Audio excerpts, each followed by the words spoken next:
দক্ষিণ পূর্ব এশিয়ার নগর রাষ্ট্র সিঙ্গাপুরের আগামী জাতীয় নির্বাচনের তারিখ ঘোষণা করেছে দেশটির নির্বাচন কমিশন। আগামী ৩ মে নির্বাচন হবে দেশটিতে।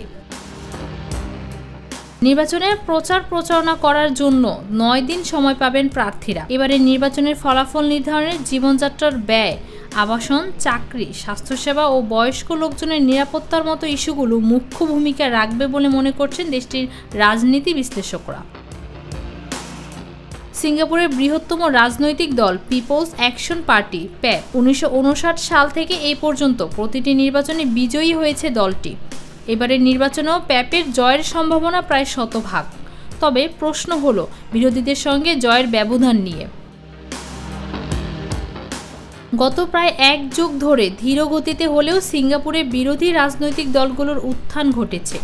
সর্বশেষ ২০২০ সালের নির্বাচনে ১০টি আসন জিতেছিল বিরোধীরা, যা দেশটির রাজনৈতিক ইতিহাসের একটি রেকর্ড। এর আগে কখনো কোনো নির্বাচনে আসন জয়ের ক্ষেত্রে ২ অঙ্ক ছুঁতে পারেনি প্যাপ বিরোধীরা।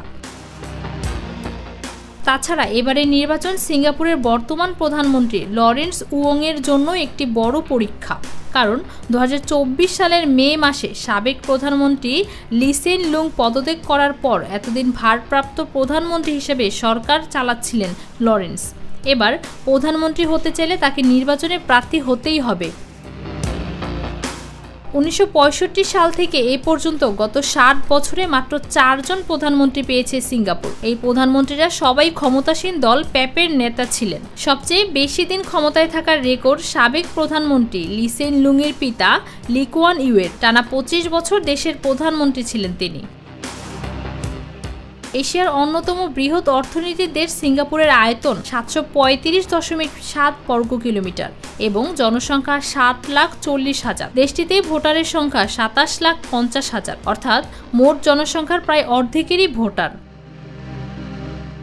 সিঙ্গাপুরের পার্লামেন্টের নাম পার্লামেন্ট সিঙ্গাপুর এবং এর আসন সংখ্যা ১০৪টি। আইন অনুযায়ী কোনো নাগরিক যদি প্রার্থী হতে চান তাহলে তাকে নির্বাচন কমিশনে জামানত হিসেবে ১৩,৫০০ সিঙ্গাপুরি ডলার জমা দিতে হয়। যদি ওই প্রার্থী তার নির্বাচনী এলাকার ১/৮ কম ভোট পান তাহলে জামানতের অর্থ বাজেয়াপ্ত করে নেয় নির্বাচন কমিশন।